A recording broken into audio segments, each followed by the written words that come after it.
mengumumkan pengangkatan CPNS yang lolos seleksi tahun 2024 dilakukan secara serentak pada 1 Oktober 2025 dari sebelumnya Maret 2025. Pengangkatan calon pegawai pemerintah dengan perjanjian kerja atau P3K yang sudah mengikuti seleksi pada Desember 2024 dilakukan secara serentak pada 1 Maret 2026 yang sebelumnya paling lama Juli 2025. Keputusan itu mengakibatkan para CPNS harus menganggur lebih lama karena mereka sudah terlanjur mengundurkan diri atau resign dari pekerjaan sebelumnya. Publik sampai membuat dan menandatangani petisi secara online sebagai bentuk protes dan kekecewaan atas keputusan Menpan RB yang menunda pengangkatan CPNS dan calon P3K seleksi 2024. Komisi 2 DPR RI menilai ada pemahaman yang berbeda oleh Kemenpan RB terhadap kesimpulan rapat.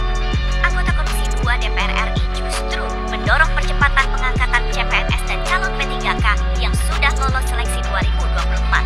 Oktober 2025 dan Maret 2026 adalah tenggat waktu penyelesaian pengangkatan seluruh CPNS dan calon P3K, bukan baru memulai pengangkatan, apalagi menyerentakkan calon P3K karena tahapan rekrutmennya berbeda-beda.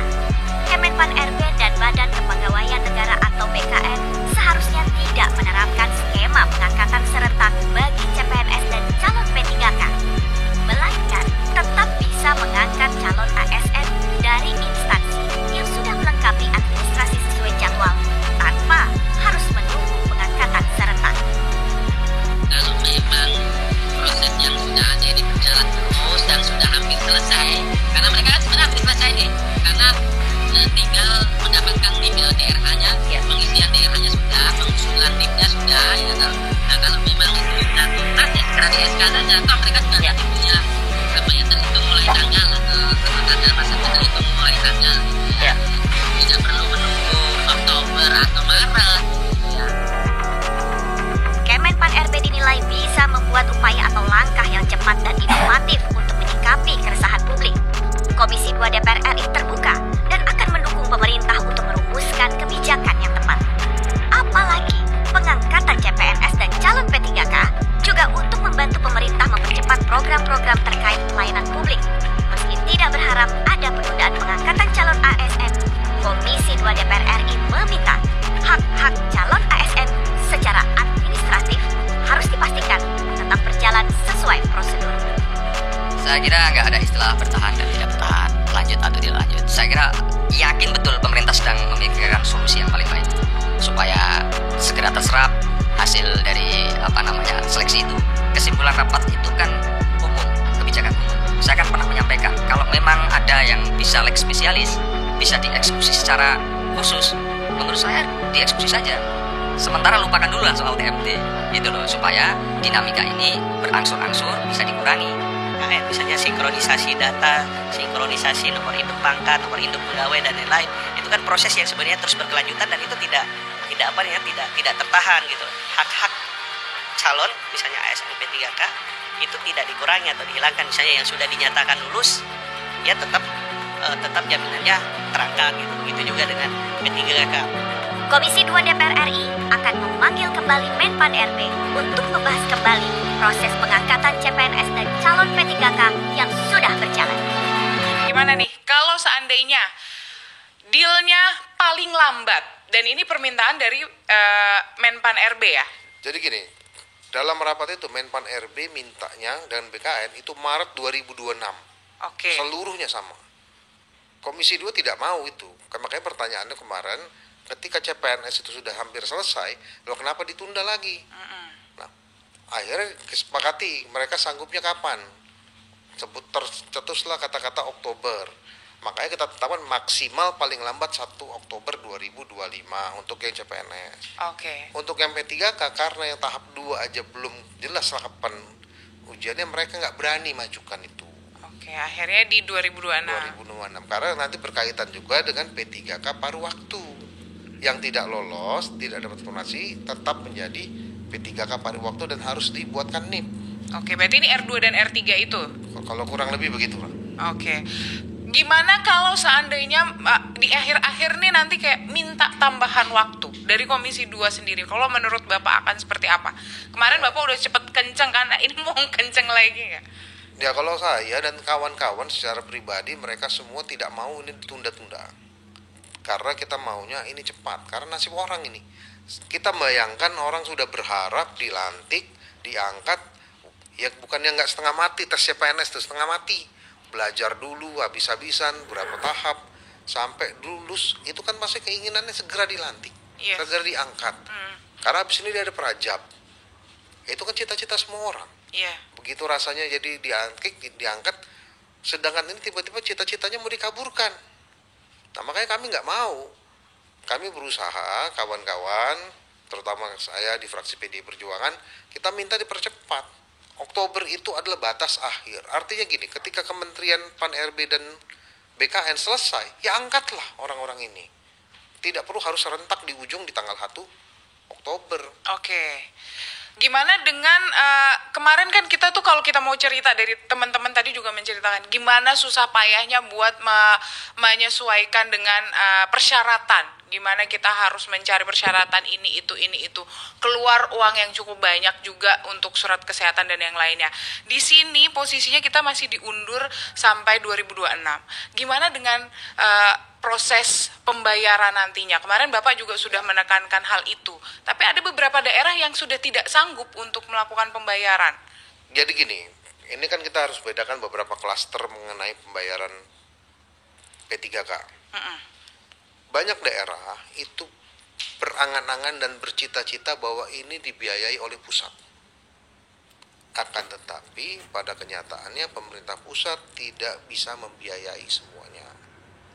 Itu artinya kalau mungkin yang P3K penuh waktu bisa, tapi yang paruh waktu belum tentu. Itulah dikembalikan nanti ke daerah belanjanya. Kalau ada daerah mengatakan kami tidak menganggarkan lagi, itu pasti salah. Ketika dia sudah mengajukan formasi, dia harus menganggarkan belanja administrasi umum untuk formasi tersebut. Artinya uangnya sudah ada. Kemudian untuk yang P3K paruh waktu yang tidak bisa dimajukan menjadi nanti penuh waktu, itu biasanya sudah disediakan anggarannya di belanja barang dan jasa. Kalau sampai pemerintah daerahnya tidak menganggarkan itu, berarti pemerintah daerahnya yang kelewatan tidak memperhatikan nasib mereka. Sikapnya gimana Pak untuk hal ini? Kalau seandainya ini nanti tugasnya Kementerian Dalam Negeri untuk menertibkan ini. Karena itu nanti beda lagi urusannya, karena daerah ini Kementerian Dalam Negeri. Tapi kalau pemerintah daerahnya peduli dengan nasib para honorer ini, pasti dianggarkan. Ini kan bicara nasib orang. Ya nggak tahu juga kalau ini kan hasil pilkada baru, nanti bupatinya nggak mau menganggarkan. Tapi keharapan saya adalah nanti Kementerian saya minta kemarin di rapat, Menpan RB, BKN, dan Mendagri harus bicara bersama agar mereka tetap bisa digaji sampai dengan Maret 2026 paling lambat. Itu makanya saya minta itu. Dia dijanjikan oleh Menpan RB, sudah disiapkan suratnya. Nah, kemarin Bapak juga sempat menanyakan itu dan dijawabnya seperti itu. Nah, ya harapan saya, karena benar-benar Bu Menpan RB, Bu Rini, Pak Tito, Pak Zudan bisa duduk semeja, keluarkan surat itu ke daerah, sehingga surat keputusan bersama itu agar daerah menganggarkan itu. Mumpung hari ini kan sejak ada impres efisiensi dari Pak Prabowo dan pelantikan kepala daerah yang baru, ini Pak Depdagri mengizinkan daerah untuk merevisi APBD-nya. Berarti ada kemungkinan di situ. Ini bukan kemungkinan, ini sudah jadi pintu masuk untuk menganggarkan untuk kawan-kawan P3K di daerah. Nah tinggal sekarang bagaimana kepala daerah di lapangan peduli nggak sama mereka. Kalau yang sudah dibelanja administrasi umum tinggal digeser lagi ke belanja barang dan jasa. Tapi kemarin Bapak sempat menyentil kalau sebenarnya untuk belanja barang dan jasa itu sudah tidak diperbolehkan lagi. Makanya perlu surat dari Kementerian Dalam Negeri untuk diizinkan menggunakan ini sampai dengan selesai penataan P3K. Berarti harusnya di 2026 di Maret itu kekuatannya harus maksimal sudah selesai. Semuanya ya. Jadi itu batasnya teman-teman ya. Bukan akan dilantik di Maret 2026, tapi batas maksimalnya di situ. Ya, artinya kemungkinan kawan-kawan di Menpan RB dan BKN salah menafsirkan. atau mereka mencari amannya selesainya di situ. Ya kita juga nggak tahu. Tapi yang jelas di komisi semangatnya ada itu batas akhir maksimal, bukan waktu pelantikan diserentakkan di sana. Kami tidak menutup pelantikan tidak serentak. Pak, Tapi nggak tahu ya hari ini Mbak Nadia ya, orang lagi hobi yang serentak tapi ini Pak. Iya nih, gimana dong kalau kayak gitu ya? Nah, tapi masih ada waktu kah? Oh sudah, tinggal 1 menit. Tapi gimana nih Pak, dengan kalau kita lihat kan sebenarnya undang-undang ini dibahas di 2023 ya kan. Kemudian PP-nya belum turun hingga saat ini. Padahal ini cukup penting. Nah, dengan adanya kondisi seperti ini, PP ini gimana untuk menguatkan juga? Nanti apakah nantinya juga akan ada revisi undang-undang dari ASN melihat kondisinya yang seperti ini Pak? Kita jawabnya nanti karena tadi udah dikode sama Mbak Inggar ya. Jadi kalau balik lagi di Sudut Dengar Parlemen masih sama Nadia Kanaya dan Bapak Giri. Gimana nih Pak di segmen terakhir, PP-nya yang 2023 belum terjawab. Jadi masyarakat menanyakan sebenarnya keseriusan dalam pengangkatan P3K, dalam pengangkatan CPNS 2024 nih. Ini untuk pertama kali CPNS bermasalah sih ya. Tapi untuk P3K yang ini seperti apa? PP ini adalah kewenangan dari pemerintah. Kalau pemerintah tidak membuat PP-PP-nya, ya ini agak susah juga. Artinya kita mendorong kepada Kementerian Pan-RB agar memberi kejelasan melalui PP. Jangan cuman sekedar sekarang kan yang dikeluarkan surat Menpan-RB. Iya. Surat Menpan-RB. Oke. Secara tataran hukum itu bisa dilakukan sebagai jembatan sebelum PP-nya ada. Tapi yang harus diurus oleh Menpan-RB.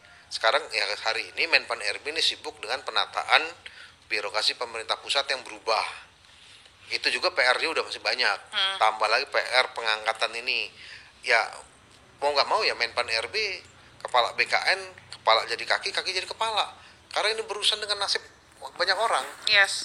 Ini yang kita minta, kerelaan hati kawan-kawan di Kemenpan-RB maupun di BKN, bekerjalah dengan sepenuh hati agar apa yang menjadi cita-cita orang ini jangan terhambat. Kemudian aturan-aturan yang membawahinya ya selesaikan. Sehingga ada kepastian hukum. Karena kepastian hukum inilah yang ditunggu kawan-kawan, terutama masalah masa kerja, penggajian, dan lain-lainnya. Bukannya begitu? Oh iya, berarti artinya nantinya akan ada penguatan lagi ketika melakukan rapat kerja untuk memastikan PP-nya ini biar segera turun lah. Bahkan di dalam beberapa rapat kerja kan sudah ditanyakan, beberapa kawan di Komisi 2 sudah menanya kapan mau PP-nya keluar. Dalam jawabannya kan selalu sedang diselesaikan. Tapi sebenarnya apa sih Pak dari permasalahan sampai belum hadirnya PP itu? Nah nggak tahu kita. Belum ada jawaban juga dari... Belum ada jawaban dari kementerian. Oke. Karena kita bukan menterinya, jadi kita nggak bisa jawab. Oh oke deh, baik. Nah untuk yang kondisi saat ini Pak, ini yang masih banyak sekali ditanyakan, kalau seandainya permasalahan P3K ini belum terselesaikan, gimana dengan nasib R2, R3? Apakah nantinya juga akan bisa mendapatkan hak-haknya? Jadi gini, Undang-Undang ASN 2023 itu mencoba mengakomodir seluruh permasalahan. P3K, akhirnya muncullah P3K paruh waktu. Kenapa? Karena tidak semua tempat bisa membuka formasi. Kalau orang-orang yang tidak dapat formasi di 2024, mereka harus berhenti jadi tenaga kerja non-ASN. Saya nggak bicara honorer, kita tenaga kerja non-ASN. Berhenti semua. Berapa juta orang? Yes. Kalau kemarin hitungan BKN dari pangkalan datanya 890.000 orang. Akan berhenti kerja semua. Ini kan masalah. Hampir 1 juta jiwa kehilangan pekerjaan. Gara-gara aturan. Makanya di aturan 2003 mengakomodir mereka tenaga kerja non-ASN yang tidak dapat formasi menjadi P3K paruh waktu. Agar bisa tetap dibayar oleh pemerintah daerah. Itu niatnya pembuat undang-undang. Menyelamatkan semua orang. Kita jangan bicara dulu karena minta kesetaraan ini.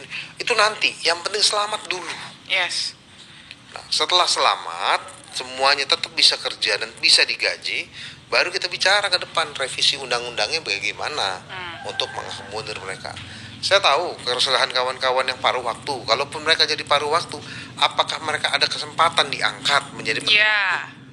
Nah, makanya kemarin juga saya usulkan kepada Menpan RB, kalau ada pembukaan formasi P3K lagi, diutamakan yang paruh waktu. Terutama ketika pemerintah daerah sanggup untuk menambah anggaran formasi P3K. Makanya saya minta nanti kalaupun ada penambahan formasi, beberapa kawan juga sama nadanya, itu yang diutamakan yang paruh waktu tadi. Untuk bisa disesuaikan. Untuk bisa disesuaikan, akhirnya formasinya mereka hanya bertarung dengan sesama paruh waktu. Oke. Tapi kalau kemungkinan kebijakan, ada banyak yang nanya, apakah ada kebijakan afirmasi lagi? Nah, ini sampai hari ini belum kita bisa jawab. Karena undang-undang ASN-nya tidak mengatakan seperti itu. Hanya menyelamatkan mereka agar bisa tetap kerja dan digaji. Ini kan penyelamatan. Kawan-kawan menuntut segala macam, tapi di satu sisi undang-undang ini menyelamatkan semuanya dulu. Artinya gerbongnya dibawa semua dulu. Masalahnya nanti baru kita atur. Nah Itu. Makanya kemarin di rapat saya juga udah minta kepada Kemenpan, kalau nanti ada pembukaan formasi lagi, ada beberapa kawan malah nambah, buatlah surat ke pemerintah daerah, ke masing-masing untuk menambah formasi, untuk dibuka formasi baru, agar bisa sama nanti di Maret 2026 tambah lebih sedikit yang paruh waktunya. Nah, itu ada beberapa kawan mengusulkan hal seperti itu, tapi nggak tahu ini belum disetujui oleh BKN apa ini, karena mereka cuma masih berpatokan pada 276.000 sisa formasi. Nah, kemudian kenapa sih di pemerintah daerah tidak semuanya mengajukan formasi? Ini juga banyak pertanyaan. Semuanya lain, ini soal BKN. Enggak. Kita sudah pertanyakan kepada Menpan RB dan BKN, untuk formasi diserahkan oleh daerah sesuai kemampuan keuangan daerah. artinya berarti daerah itu belum memiliki kemampuan. Iya, karena dia tidak memiliki kemampuan keuangan yang cukup, dia tidak berani mengajukan formasi. Oke. Lain halnya dengan provinsi, kayak kemarin kami ke Jawa Tengah, itu mudah-mudahan hampir terpenuhi semua, karena pemerintah Jawa Tengah jumlah belanja administrasi umumnya baru 31%, masih dalam batas aman. Karena juga ada Undang-Undang HKPD, Hubungan Keuangan Pusat dan Daerah, yang membatasi jumlah belanja administrasi dan umum itu maksimal 30%. Padahal hari ini realitanya banyak daerah, kabupaten kota itu angka belanja administrasi umumnya itu di atas 40%, 50%. Nah itu, dan mereka tidak sanggup. Nah ini juga harus dicarikan solusi. Makanya kemarin saya bicara, harus carikan solusi antara Menpan RB, BKN dengan Menteri Keuangan. Ada nggak insentif untuk daerah agar bisa menyelesaikan masalah ini? Itu. Makanya saya minta juga itu mereka komunikasi bertiga. Karena untuk budgetnya ada di Kementerian Keuangan. Duduk bareng untuk menyelesaikan semua permasalahan ini. Oke. Dari berbagai permasalahan ini kan Pak, kita tahu kita bersumber di Undang-Undang ASN yang mengatur ini. Apakah nantinya akan ada pembahasan atau revisi Undang-Undang ASN untuk menguatkan kembali kondisi-kondisi ini agar tidak terulang? Artinya begini, undang-undang itu kan dinamis.